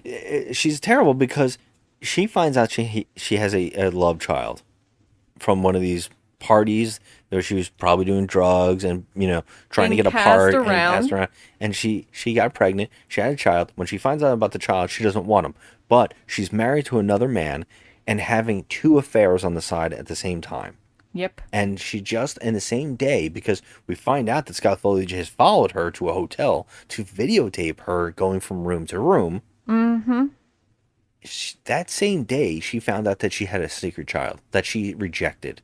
Yep. Wow. Now, this is impressive because didn't her husband have any inkling that she was pregnant? No, that was before. That's why he's as old as he is. He's older than Sydney. Yeah, he's older. Okay, got it. Because she was an Really? actress. This was before the husband married her. So she rejected that child and gave him up for adoption or who knows what. Yeah. And then chose to keep Sydney because she had, she got married. She got married. So. And that's why Scott Foley is now a murderer. Because he's so obsessed that his mother rejected him that he went, filmed them, and then told Billy Loomis that his father was cheating. So he was good friends with Billy Loomis. And then he is the one that taught Billy to do what he did. So now he is the secret mastermind, and he is the one that actually killed his mother. Maureen Prescott he's the one that did it. Okay. It is beyond far-fetched and ridiculous. It's so insane. Well, he kills the producer instantly and says that his entire plan was to make Sydney look like the bad guy and set her up as the murderer so he could look like more of the hero. And he also wanted to make a movie about it. Yeah, he wants to make a movie about how the truth is that Sydney is the bad person. Now, why is Sydney the bad person? Because she was the kid of the woman okayed? But even if that's true, she was living a lie too. How did she know? She was just... So he blames her for simply being born. Exactly. It's so stupid. It's so dumb. It's so out of control. And you can see that they wrote this last minute. Yeah, they didn't know. Because none of it makes... They did not plan out this shit at all. This has probably been rewritten 6-7 times. Said they had to keep rewriting it. He said it was like a nightmare writing it, the scriptwriter. They were writing it as they went along. Like, you what's tell. today going to be? Oh, let me see. I'll make up some shit. Yeah. He, this is ridiculous because she takes, they fight, he beats the crap out of her in the scene. And she fights back. She does start fighting back pretty well, although she swings a candlestick at him, but she swings it at a couch. It's so bad looking. He rolls off, but this is really interesting. So she stabs him with an ice pick. What his scream is actually real in the scene because she missed the pad and hit him with it. Oh, shit. So she actually, this is his like first screen movie too, and he actually got jabbed with the weapon. Oh my God. So his actual reaction is real. Why would they hand her a sharp object? I don't know how sharp it was. It was probably dulled, but it still got him. Damn. Yeah. That's pretty impressive. Now, remember this. I'm going to point this out because he actually shows Sydney, I'm so great. I'm wearing a vest. And that's how when you shot me 5 times, I'm fine. And now she stabs that same spot with an ice pick. And it gets it through to the skin. So I'm guessing she's stronger than a bullet. Sydney Prescott is now stronger than a bullet. Yeah, pretty much. Yes. She went through that vest like it was cake. Yeah, she went through the vest, and he's dying on the floor. She holds his hand to death. And by the way, Kincaid got in the room, and he also got his ass kicked again. He's the worst cop ever. Okay, the worst. Yeah. And after 1 and 2 of these movies, Sydney learns. She learns, and at the end of part 1, always shoot him in the head because they always get back up. Why would you shoot this guy in the chest? Like, what is wrong with you? Oh, well, let's point out, too, that he actually shoots her twice. Because somewhere in this movie, she got a vest on. Yeah. Now, if Kincaid had no idea that she was going to be running out and going to this guy's house, because she was told not to say anything to the police, obviously, how'd she get that vest? Where did she get this vest? At what point did they put it on her? I don't know if anybody put it on her. She put it on herself. What do you do? Just walk into an armory in the police station and just get a bulletproof vest? And he walks up and shoots her point blank the second time. Yep. And it could have shot her in the head. Well, why would he do that? He has to have his whole monologue and tell her why she's a piece of shit, even though her mother was a piece of shit. But at this point, when he shot her point blank, he thought she was dead. Right. And she rolls off, disappears instantly. Mm-hmm. And that's when Kincaid comes in and fights him, and then he beats him easily. She comes up from behind him. That's when they have the ice pick hit, and he's dying. And that's when Dewey and them come in the room. And when they got it, that's, make sure, because Randy said he's superhuman. And she's like, he's not superhuman, he's just a human, But he does jump up with an ice pick in his chest. Of course he does. Of course he does. And Dewey shoots him numerous times. He actually screams, "Kill me." Does he? I didn't hear that. Yeah, something like that. And then she says, "Dewey," in the head. Right. Dewey shoots him in the head and kills him, and he dies. So they have stopped the bad guy again. Yet again. But the bottom line of this is that, okay, so Sid has been through this now 3 times. At the end of this movie, Sydney feels free, where she could leave the gate open to her house and leave her front door unlocked and keep the alarm off. And she just feels like free. But that's shocking to me because this has happened to her 3 times now. 3 times. After this, if this happened to me 3 times, I'd be like, peace out. I'm moving to freaking Saturn. I'm out. And you're having nightmares. Right. Of your mother's corpse coming to your house all the time. Yeah, if anything, I would be like, holy shit, do I have any other relatives out there? My mom was very promiscuous. Yeah. I would be thinking, oh my God, someone else is going to come for me. I would never leave my goddamn door open. Like, they're saying, like, she's free. Really? Really, Sydney? Now we're, what are we, going into 7 movies? Mm-hmm. And this shit's still happening to her. I know. Like, are and you people kidding? are mad that she wasn't going to come back. Ugh, it's like, gotta stop. It's gotta stop. I mean, it does have to stop. I don't know. Like, if you had a plot, which I know the next movie, 4, was actually going to change it up and do an actual interesting plot line that was supposed to carry over into the next movie, where the killer actually gets away with it the first movie, but there is a mistake. And so the next movie after that was supposed to follow with the mistake. They backed out of that idea, and they did the same old. Mm-hmm. And I think it's a shame. I think they were starting to set up a movie series that was interesting. The script that Kevin Williamson wrote for this movie, or the outline that got thrown out, he used it in the show The Following, which he wrote.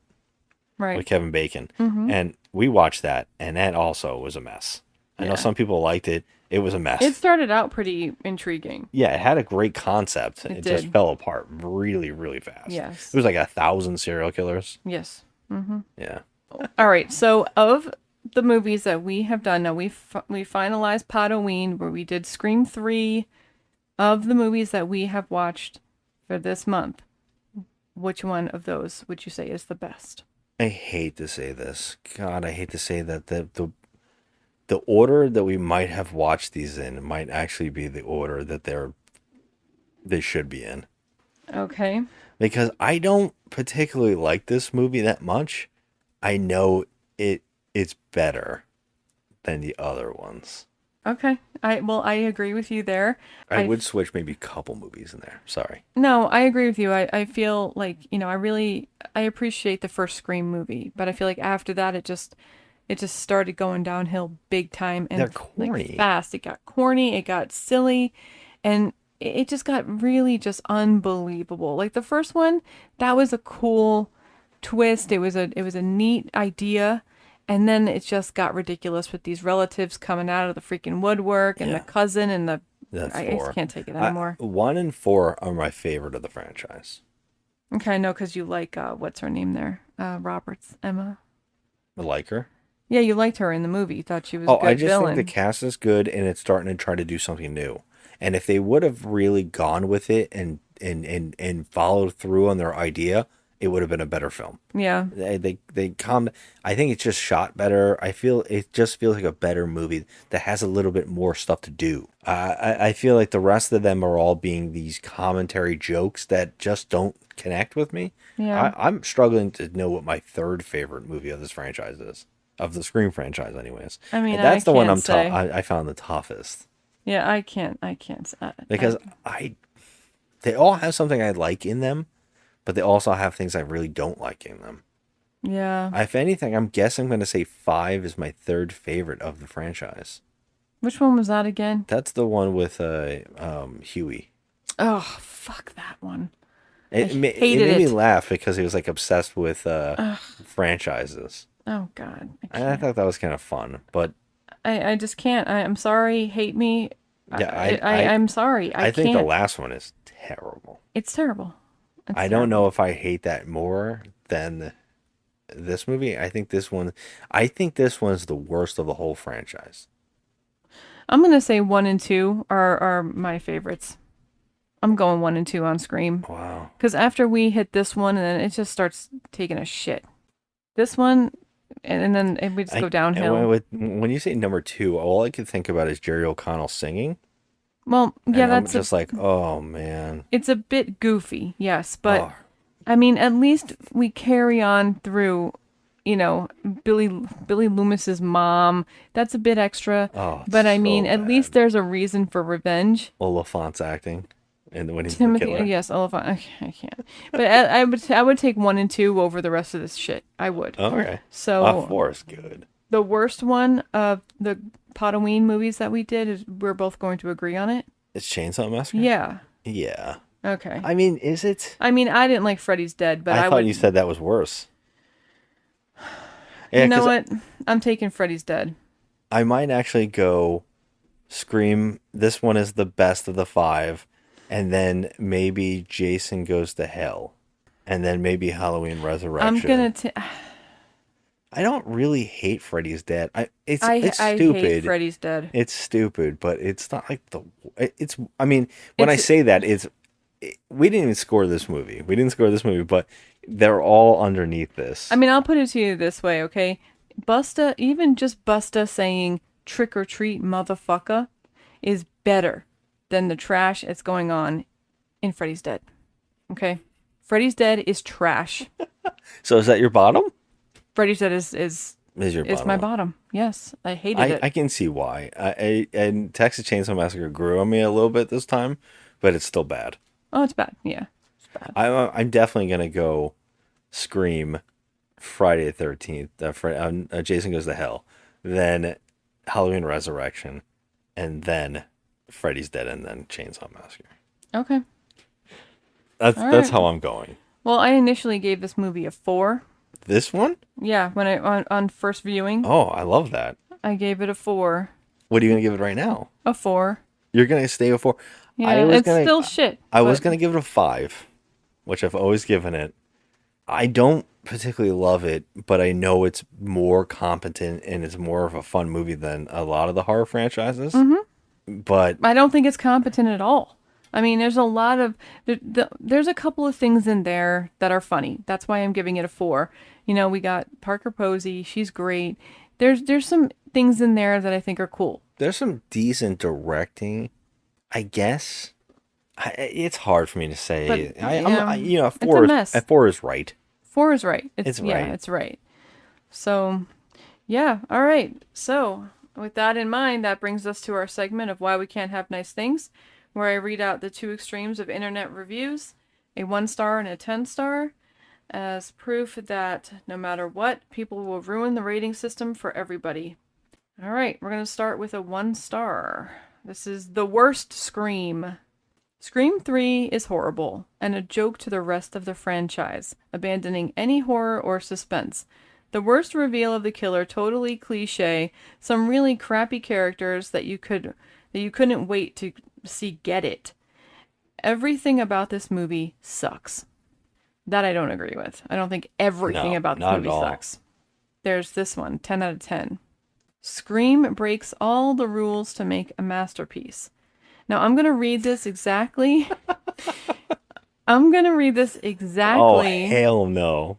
The way it's written, okay? Oh, no. And then I'll tell you the person's name who wrote it. Uh-oh, do we know them? You'll love it. But no, we do not know them. Okay. I'm reading just the way it is, okay? I walked into the theater already expecting something superb. The movie opens up scary you right away. The guy I thought would be the killer is killed first. Every time expecting the usual scare, it would not be there. Every time you were not expecting a scare, it would be there. The acting is the absolute best it could be. Critics and some people just cannot understand. Change is what you need to break all the rules and make a masterpiece. Before I ending this review, I think Scream 3 in the future will be appreciated like a Hitchcock masterpieces. Oh my gosh. Now the person wrote this is called America Cracka.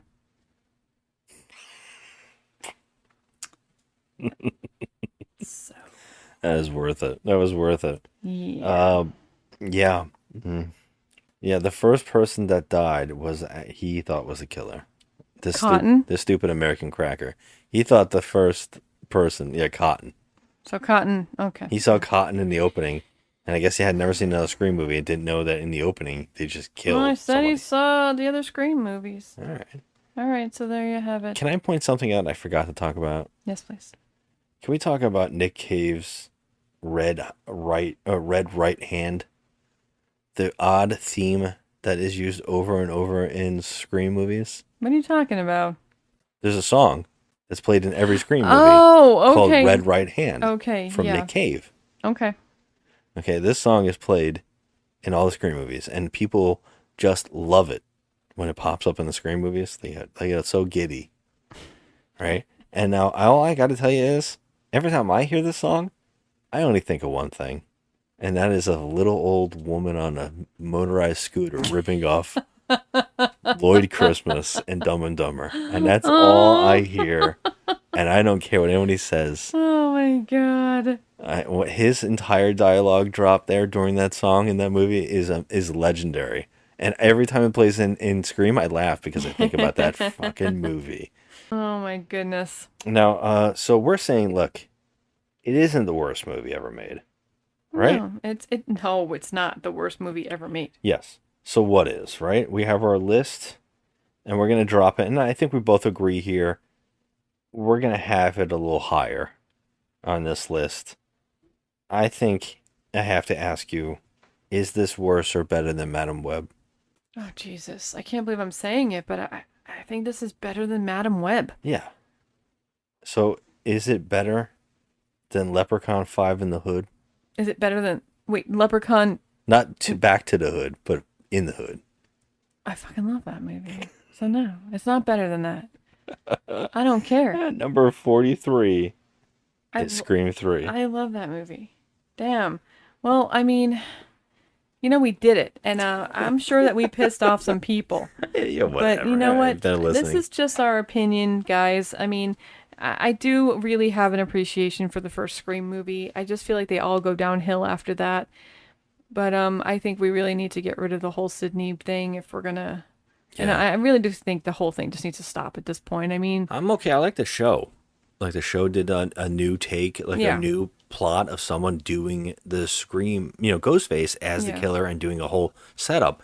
That was interesting. Mm-hmm. But then the problem is when you constantly need to fall back on legendary characters, you just ask yourself a question: when does it stop? Right. This woman's life sucks. Now, like in the next movie, so they're now going to give Neve Campbell a ton of money, and they are bringing back Patrick Dempsey because in this series, Patrick Dempsey, Kincaid, and her are married, and they have children. Is that right? Yes, they've mentioned it before that they have children and they're married. Okay. I think they mentioned that in one of the last two. All right. Well, if he comes back, I'm fine. Whatever. But I feel like we need to end Sydney's plot line here. I think it just needs to either just, if you're going to keep on with this and keep beating a dead horse, end her plot line and go another direction. Yeah, I mean, and Gail Weathers.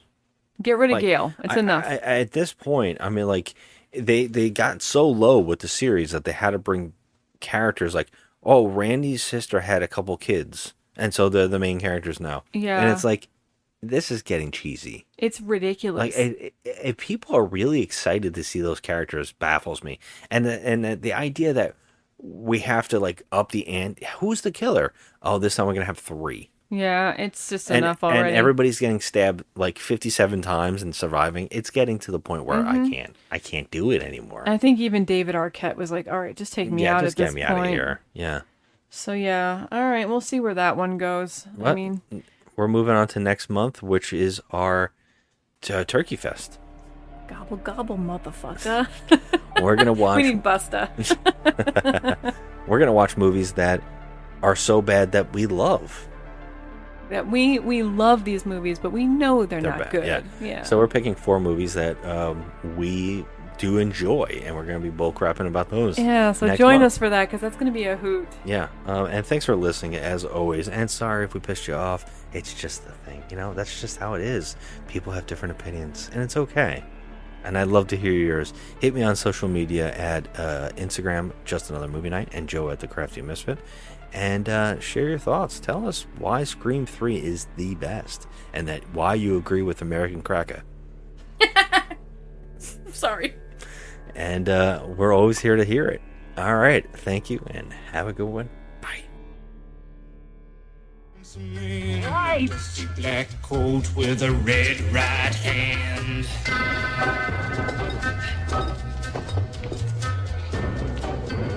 Excuse me, little lady.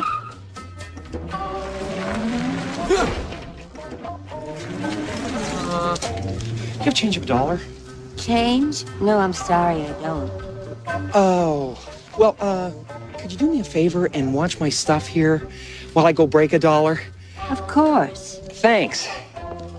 Hey, I guess they're right. Senior citizens, although slow and dangerous behind the wheel, can still serve a purpose. I'll be right back. Don't you go dying on me.